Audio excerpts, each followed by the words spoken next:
नमस्कार दोस्तों, आज फिर मैं आपके लिए हिंदी कहानी सबक लेकर आई हूँ। अगर आप मेरे चैनल पर नए हैं तो प्लीज़ चैनल को सब्सक्राइब ज़रूर करें। सबक। सुबह सुबह दरवाजे पर डिलीवरी बॉय को देख सुमन जी चौंक उठी। ये वॉशिंग मशीन की डिलीवरी है माँ जी, बताइए कहाँ पिक करना है। लेकिन हमने तो कोई मशीन ऑर्डर नहीं किया, आश्चर्य से डिलीवरी बॉय को देखते सुमन जी ने कहा। लेकिन पता तो यहीं का है, अविनाश वर्मा जी का घर है ना ये। बेटे का नाम सुनते ही सुमन जी एक झटके में समझ गई कि डिलीवरी बॉय सही पते पर आया है। मन महसूस कर नई मशीन फिट करवाई और बेटे का इंतजार करने लगी। शाम को अविनाश के आते ही सुमन जी के सुबह का गुस्सा फट पड़ा। ये इतनी महंगी मशीन क्यों ऑर्डर किया तूने अभी? क्यों माँ, आपको पसंद नहीं आई क्या? फुली ऑटोमेटिक मशीन है। अनजान बनते हुए अविनाश ने कहा, बात पसंद की नहीं है अभी, ज़रूरत की है। और मुझे फिजूल खर्ची बिल्कुल भी पसंद नहीं है। पहले वाली मशीन बिल्कुल सही चल रही थी, फिर इतने पैसे फंसाना कहाँ की समझदारी है। ओहो माँ, आप भी ना। अब आपका बेटा इतना कमा लेता है कि घर में वो हर सुख सुविधा जुटा सके, जिसके लिए हम हमेशा तरसे हैं। और फिर कल की बचत के लिए अपने आज में घुट घुट के जीने में मुझे विश्वास नहीं है। सुमन जी और अविनाश की ये बहस कोई पहली बार की बात नहीं थी, ये आए दिन होता था। अभी सुमन जी का इकलौता बेटा था। सुमन जी के पति के जाने के बाद बहुत कठिनाई से साधारण नौकरी करते हुए उन्होंने अभी को पाला था। अब अभी की नौकरी लग गई थी और सुमन जी भी रिटायर हो गई थी। जल्दी ही बहू लाने की सोच सुमन जी ने अपनी जमा पूंजी लगा दी, एक सुंदर मकान बना लिया। अपनी माँ को हमेशा अभाव में देखा था अभी ने, इसलिए नौकरी मिलते ही EMI लेकर घर में सुख सुविधाओं की चीज़ें जुटाने लगा। सुमन जी दिखावे के बिल्कुल खिलाफ थी और EMI से चीज़ों को खरीदना उन्हें बिल्कुल नापसंद था। इसलिए जब भी कोई नई चीज़ आती तो माँ बेटे में बहस जरूर होती।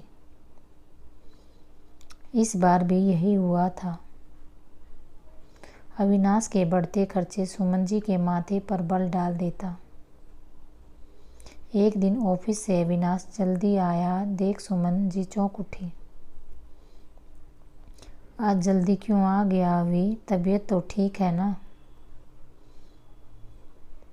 बेटे का मुरझाया चेहरा देखकर सुमन जी परेशान हो उठी। माँ को सामने देखे अविनाश भी अपना सब्र खो दिया और माँ की गोद में सर रख कर रो पड़ा। माँ, ऑफिस घाटे में जा रहा है और सारे कर्मचारियों की सैलरी आधी कर दी गई है। कुछ की छटनी भी हो सकती है। मुझे डर है कि कहीं मेरे हाथ से ये नौकरी न निकल जाए। तो क्या हुआ, कोई और नौकरी मिल जाएगी। लेकिन माँ, ये सब इतनी जल्दी तो होगा नहीं, और मेरे सर पर हर महीने हज़ारों की EMI का कर्जा है। सैलरी आधी हो गई तो मैं वो कैसे दे पाऊँगा? अगर EMI दे दिया तो घर खर्च कैसे चलेगा? अब मैं क्या करूँ माँ?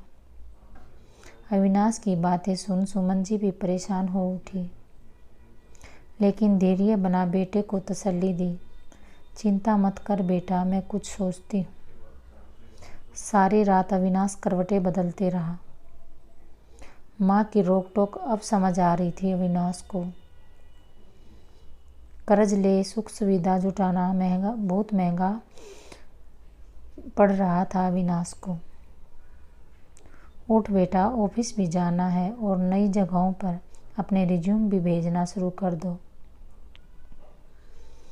देखने 2-3 महीने में नई नौकरी मिलते ही सब ठीक हो जाएगा। माँ की बातें सुन अविनाश की आंखें झलक उठी। मुझे माफ़ कर दो माँ, आपकी बात न मानने का नतीजा आज मेरे सामने है। अब कैसे चलेगा सब कुछ? नहीं बेटा, तू अपने काम पर ध्यान दे और सैलरी के पैसों से कर्जे वापस कर दे और घर खर्च की बिल्कुल चिंता मत कर। कुछ महीने आराम से निकल जाएंगे, इतने पैसे हैं मेरे पास। पैसे? लेकिन वो कैसे माँ? मैं माँ हूँ अविनाश, सब जानती हूँ। दुनिया देखी है मैंने और संघर्ष भी बहुत किया है। जो भी पुरानी चीज़ें बिकी उनके पैसे और घर खर्च से भी पैसे मैंने जोड़ती रही, क्योंकि मैं जानती थी कि ये घर बनवाने के बाद मेरे हाथ खाली हो चुके थे।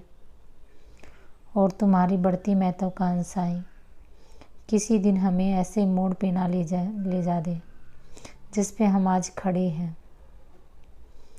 अपनी माँ की बात सुन जहाँ एक और अविनाश शर्म और पछतावे से भर उठा, वहीं अपनी माँ के दूरदर्शी सोच पर गर्व से भर उठा। कुछ ही महीनों में अविनाश को नई नौकरी भी मिल गई और सुमन जी की सूझबूझ से घर के खर्च भी आराम से निकल गए। इस पूरे घटनाक्रम से अविनाश भी अपनी चादर जितनी पर पैर फैलाना सीख गया और ज़िंदगी में मिले इस सबक ने उसकी ज़िंदगी ही बदल दी। धन्यवाद दोस्तों। अगर आपको ये कहानी अच्छी लगे तो लाइक करें, चैनल को सब्सक्राइब ज़रूर करें और शेयर करें वीडियो को।